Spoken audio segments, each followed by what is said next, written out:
दिन दिन मर रहा हूँ, लेकिन इसका एहसास मुझे कब होगा। इंसान को हमेशा लगता है कि वो तो 70-80 साल जिएगा और इतनी उम्र तक मौत हमें छू भी नहीं सकती। चाहे हम इस बात को माने या ना माने, लेकिन यही सत्य है। हम यह सोचकर जीते हैं, लेकिन समझने की बात यह है कि हम हर एक सांस के साथ मर रहे होते हैं। पता नहीं कौन सी सांस हमारी आखिरी सांस बन जाए। हम हर दिन मरते हैं, हर पल मरते हैं, लेकिन हमें इसकी अनुभूति नहीं होती, क्योंकि संवेदना के स्तर पर हमारा दिमाग, हमारा मन, हमारा शरीर बहुत नीचे है। और जिस दिन हमारी संवेदना का स्तर ऊपर उठेगा, उस दिन हम यह एहसास, यह अनुभूति कर पाएंगे कि हम हर पल मर रहे होते हैं, हर दिन मर रहे होते हैं। आज की कहानी जो मैं आपको सुनाने वाला हूँ, वो एक ऐसे सवाल पर निर्भर है जो पूरी जिंदगी के सवालों का निचोड़ है। जो एक ऐसा सवाल है जो कि हर एक इंसान के मन में उठता होगा, लेकिन उसका जवाब आपको कहीं से नहीं मिला होगा। आज जो कहानी मैं आपको सुनाने वाला हूँ, आपकी सारी जिंदगी के सवाल एक ही सवाल के माध्यम से मिलेंगे। इससे पहले आप इस कहानी में खो जाएं, हमारे इस चैनल को सब्सक्राइब जरूर कर लें। तो चलिए कहानी शुरू करते हैं। पुराने समय की बात है। दो भाई हुआ करते थे, दोनों जुड़वा थे। दोनों भाइयों में बहुत ही प्रेम था, लेकिन उनमें से एक भाई संसार के हिसाब से बहुत कामयाब इंसान बना। मतलब उसने बहुत प्रतिष्ठा, बहुत धन संपदा इकट्ठी की। दूसरा भाई जिंदगी में धन संपदा इकट्ठी नहीं कर पाया और ना ही प्रतिष्ठा इकट्ठी कर पाया। वो गरीबी में अपना जीवन जी रहा था। ऐसे ही समय बीतते बीतते बहुत साल बीत गए। ऐसा समय आ चुका था कि दोनों भाई बुढ़ापे का शिकार हो चुके थे। उनके जीवन के कुछ ही वर्ष या कहें कुछ ही दिन बचे थे जीने के लिए। मौत उनके दरवाजे पे दस्तक दे रही थी, लेकिन इस समय दोनों भाइयों की परिस्थिति एक जैसी थी। दोनों भाई अपने जीवन से संतुष्ट नहीं थे। एक भाई ने जहां पर भरी पूरी जिंदगी जी, पूरी प्रतिष्ठा, पूरा मान सम्मान, पूरी धन संपदा इकट्ठी की, वहीं दूसरा भाई कम धन संपदा इकट्ठी करके भी अपना जीवन जैसे तैसे गुजार लिया था। लेकिन आज जिंदगी के उस मोड़ पे आज एहसास हुआ कि उनकी जिंदगी आज खाली बीती है। चाहे उन्होंने जीवन में कुछ भी हासिल किया हो, कुछ भी किया हो, लेकिन उसका कुछ भी हासिल नहीं है। इसी वजह से उनका चित्त भी बुढ़ापे में बहुत उद्विग्न रहने लगा, बहुत ही परेशान रहने लगा। उन्हें मरने से पहले अपने तमाम सवालों के जवाब चाहिए, और इन्हीं सवालों के जवाब पाने के लिए एक दिन वो दोनों भाई एक बौद्ध भिक्षु के पास पहुंच जाते हैं। उस बौद्ध भिक्षु की प्रतिष्ठा नगर नगर में फैली हुई थी। तमाम तरह के मन की शंकाओं के निवारण वो किया करता था, और दूर दूर से लोग अपने सवालों के जवाब पाने के लिए उसके पास आते रहते थे। जब दोनों भाइयों को उस बौद्ध भिक्षु के बारे में पता चला, तो वो भी अपने सवाल के जवाब पाने के लिए उस बौद्ध भिक्षु के पास पहुंच जाते। बौद्ध भिक्षु उस समय ध्यान कर रहा था। सुबह का समय था। सूरज अपने उजले मुखड़े को लेकर आसमान में चमक रहा था। दोनों भाई उस बौद्ध भिक्षु को ध्यान में बैठे हुए देखते हैं और वहीं पर बैठकर उसकी ध्यान से बाहर आने की प्रतीक्षा करने लगते। कुछ समय बाद वो बौद्ध भिक्षु ध्यान से बाहर आता है, सामने बैठे दोनों वृद्ध लोगों को देखता है। उनको प्रणाम करने के बाद वो बौद्ध भिक्षु उनके आने का कारण पूछता है।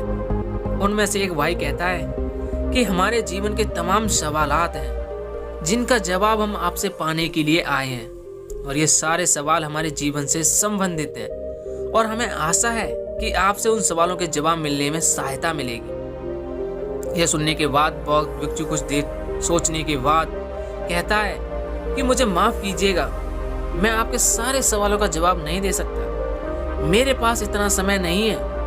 अगर तुम्हें लगता है कि तुम अपने सारे सवालों को एक सवाल में परिवर्तित करके मुझसे पूछो, तो शायद मैं तुमको उस सवाल का जवाब दे पाऊं। क्या तुम अपने सारे सवालों को, जीवन के सारे पलों को एक ही सवाल में पेश कर सकते हो?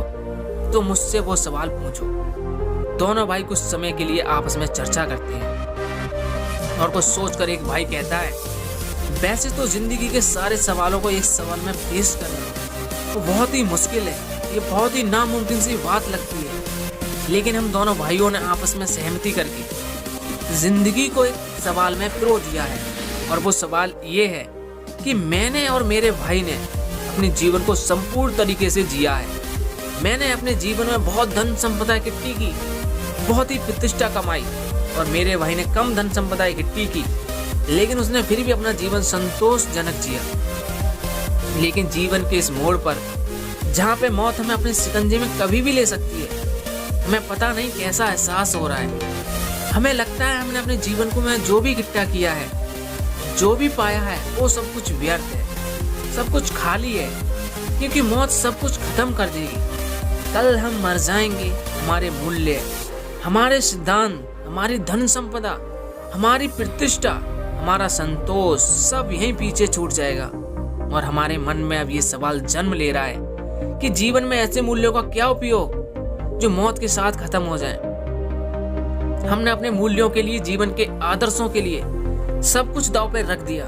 हमने अपने बहुत अच्छे अच्छे रिश्तों का, अपने आदर्शों को, अपने मूल्यों को लेकर दावान कर दिया, उन्हें छोड़ दिया ताकि हमारे मूल्य, हमारे आदर्श बचे रह सकें। लेकिन आज जीवन के इस मोड़ पर हमें एहसास होता है कि वो सारे मूल्य हमारे सर पे एक बोझ की तरह बैठे हुए थे, और अब उन मूल्यों का क्या फायदा जब मौत उन सब आदर्शों को, सारे मूल्यों को खत्म कर देगी। और यह सवाल हमारे मन को कचोड़ रहा है, हमारे मन को पीड़ा पहुंचा रहा है, क्योंकि हम जीवन के असली सत्य को पहचान ही नहीं पाए। और वो सत्य क्या है, ये हम अब भी नहीं जानते हैं। और इस सत्य को जाने बिना मरना बहुत ही कष्टदायक अनुभव दे रहा है। कृपया करके मेरे इस सवाल का जवाब देने की कृपा करें। मैं जानना चाहता हूँ कि इंसान के आदर्श, इंसान के मूल्य, इंसान के जीवन जीने की शैली कैसी होनी चाहिए, ताकि वो बुढ़ापे में सारे सवालों से मुक्त होकर अपने प्राण त्याग सके। सवाल बहुत गहरा था। बौद्ध भिक्षु ने कुछ सोचकर इसका जवाब देना शुरू किया। उसने कहा कि जीवन के तमाम वर्षों तक हम ऐसे जीते हैं कि हम सदा के लिए जीने आए हैं। हमारा कोई अंत नहीं है, और जब तक कोई बीमारी या कोई बुढ़ापा हमें अपने शिकंजे में नहीं लेता, तब तक हमें लगता रहता है कि हम तो अजर अमर हैं, हमारी कोई मौत ही नहीं है। तुम बताओ, बुढ़ापे से पहले तुम्हारे जीवन में कोई पल ऐसा आया कि जब तुम्हें लगा हो कि ये सांसें मेरी कहीं आखिरी सांस ना बन जाएं? कभी एहसास हुआ, कभी ऐसी अनुभूति हुई कि ऐसा सवाल तुम्हारी जवानी के दिनों में उठा? नहीं उठा होगा, क्योंकि उस वक्त इंसान तमाम तरह की वासनाओं में लिप्त रहता है। वो सोचता है कि जीवन में कुछ पाना है, धन इकट्ठा करना है, प्रतिष्ठा इकट्ठी करनी है, या फिर संतोष में अपना जीवन जीता है, और इस प्रकार अपने मूल्यों को, अपने आदर्शों को अपने जीवन के लिए निर्धारित करता है। लेकिन जिस दिन कोई अनहोनी घटती है, जब मौत हमें करीब नजर आती है, उस दिन हमारे मन में यह सवाल जरूर उठता है कि जीवन के आदर्शों का, जीवन के मूल्यों का क्या महत्व, क्या हासिल हो अगर मेरे प्राण अभी निकल जाएं? क्या मेरे आदर्श, क्या मेरे मूल्य मुझे संतोष दे सकते हैं? क्या परिपूर्णता से मरने का साधन दे सकते हैं? और उस समय हमें एहसास होता है कि जीवन के आदर्श, जीवन के मूल्य वो थे जो समाज ने हम पर डाले, जो इस जमाने की देन है, वो हमारे अपने नहीं है। हमने दुनिया में देखा लोगों को धन संपदा और प्रतिष्ठा इकट्ठे करते हुए, और हमने अपने जीवन के आदर्श वही चुन लिए, वही बना लिए। लेकिन ये आदर्श, ये मूल्य कागज की नाव की भांति होते हैं। जब बारिश होती है तो वो कागज की नाव तहस नहस हो जाती है। लेकिन जब तक इंसान को यह एहसास होता है, तब तक बहुत देर हो चुकी होती है। तब तक उसे लगता है कि मैंने अपना पूरा समय गंवा दिया, मैंने अपना जीवन व्यर्थ के आदर्श, व्यर्थ के मूल्य इकट्ठे करने में लगा दिया, कंकड़ पत्थर इकट्ठे करने में लगा दिया। लेकिन मुझे कुछ भी हासिल नहीं हुआ, और अब मेरे पास समय ही नहीं बचा, क्योंकि मौत मेरे दरवाजे पे दस्तक दे रही है। और यही विचार, यही सवाल इंसान के मन में पीड़ा उत्पन्न कर देता है, एक असंतोष की भावना उत्पन्न कर देता है, जिससे वो परिपूर्णता से मर नहीं पाता, मौत को खुशी खुशी गले नहीं लगा पाता। लेकिन असली सवाल यह नहीं है क्या मौत को खुशी खुशी गले लगाया जा सकता है? परिपूर्णता के साथ, संतोष के साथ मृत्यु को पाया जा सकता है? और इस सवाल का सटीक आपको जवाब मिल जाता है तो आपको जीवन जीने की राह भी मिल जाती है, क्योंकि मौत ही होती है जो जीवन का दूसरा हिस्सा होती है, दूसरा पहलू होती है, जो हमें जीवन जीने का मार्ग दिखलाती है। जरा सोचो, तुम्हारी मृत्यु आज अभी हो जाए तो तुम्हें किस बात का पछतावा होगा?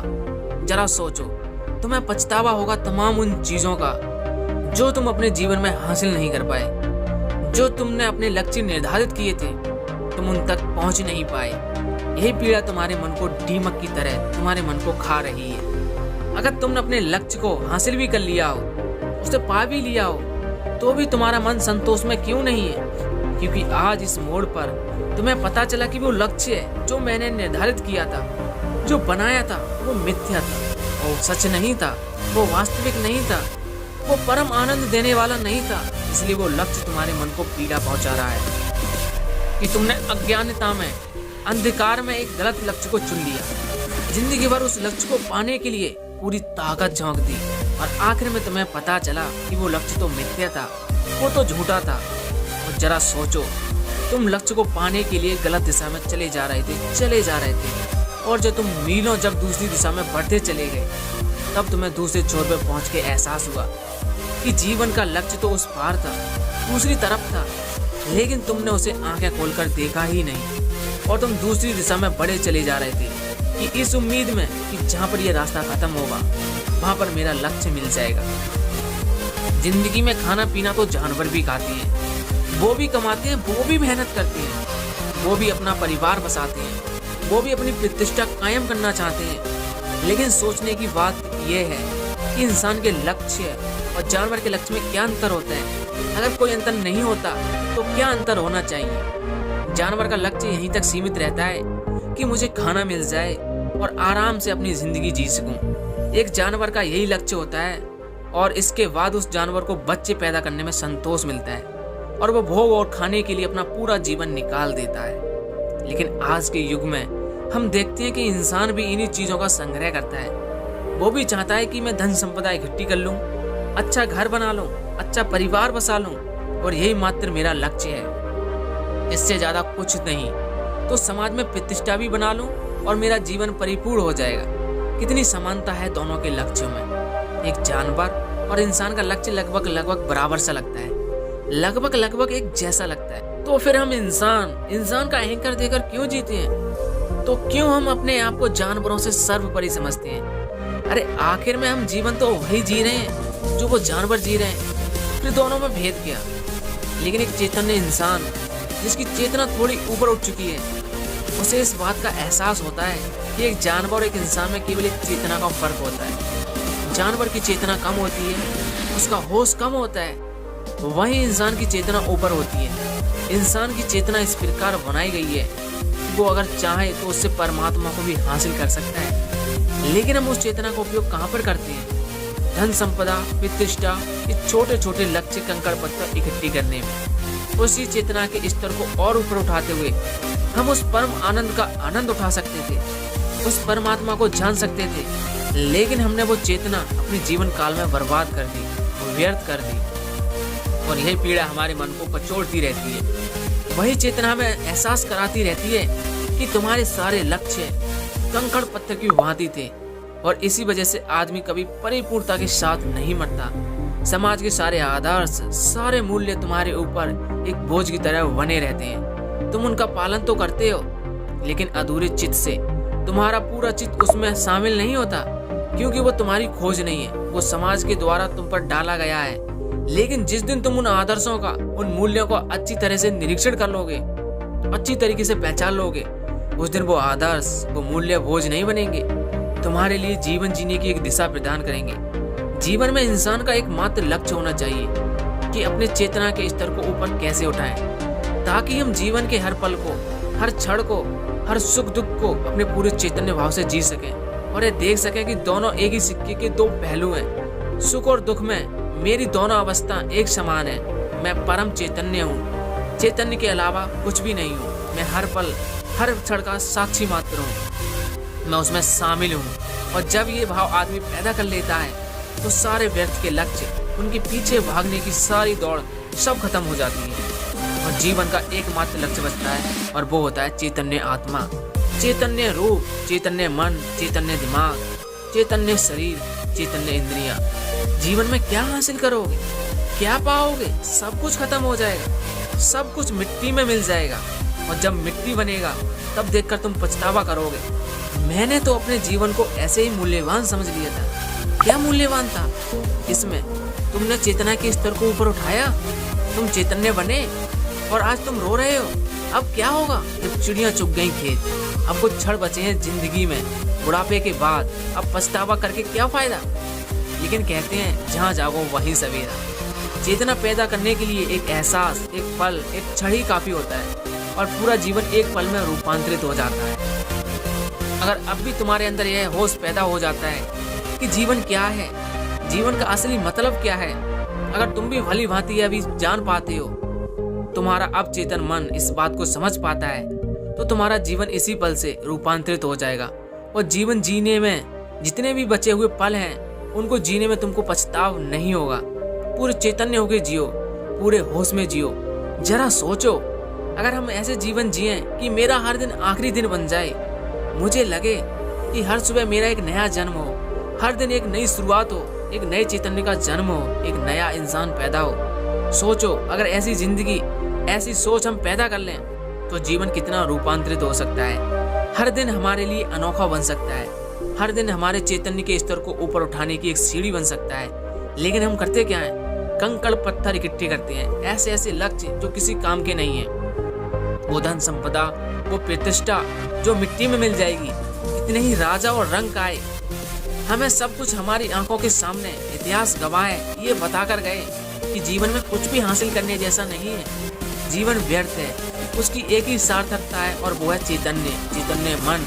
आपका मन जितना चैतन्य होगा, जितना संवेदनशील होगा, आप उतना ही प्रकृति का, लोगों से बात करने का आनंद उठा पाएंगे। लेकिन आप उस जगह पर मौजूद ही नहीं है, होश में ही नहीं है, तो आप क्या करेंगे? वो पल, वो क्षण बेकार, व्यर्थ, आपके जीवन में वो घटित ही नहीं हुआ, ऐसा प्रतीत होगा आपको। और आप जब प्रकृति में उपस्थित नहीं रहते तो आप दोष देते हैं कि मैंने लक्ष्य और आदर्श इतने अच्छे बनाए थे, लेकिन जीवन में कुछ भी हासिल नहीं हुआ। कुछ लक्ष्य निर्धारित करने चैतन्य नहीं है, वो चेतना नहीं है। लक्ष्य को निर्धारित करके आप होश में नहीं जी सकते, आनंद में नहीं जीना सीख सकते। जरा सोचो, क्या है सत्य नहीं है? यही तो परम सत्य है जीवन का, और यही बुढ़ापे का आखिरी सवाल, और जिसका जवाब उन दोनों वृद्ध लोगों को दिया। तो दोस्तों, बुढ़ापा आने से पहले जाग जाओ। अगर बुढ़ापे में आप चैतन्य होते हो तो आपको पछतावा हासिल होगा। आपको लगेगा कि जीवन में कितने पल ऐसे ही निद्रा में गंवा दिए, रोते रोते गंवा दिए, सोते हुए गंवा दिए, और आज जब होश में आए, उस पल की कीमत समझी तो बहुत देर हो चुकी है। तुमने अपने जीवन के तमाम पलों को नष्ट कर दिया था। अब क्या हासिल होगा?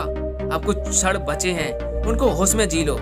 आज ही जवानी में संकल्प करो कि जीवन परिवर्तित करके रहेंगे, होश में जिएंगे और अपनी चेतना के स्तर को ऊपर उठाने में काम करेंगे। तो दोस्तों, कैसी लगी ये कहानी? हमें कमेंट सेक्शन में जरूर बताएं। अगर कहानी अच्छी लगी हो तो वीडियो को शेयर करना मत भूलिएगा, और हम मिलेंगे आपसे ऐसी एक और मोटिवेशन वीडियो में। तब तक के लिए सकारात्मक सोच के साथ अपने लक्ष्य के प्रति बढ़ते चलें। जय हिंद।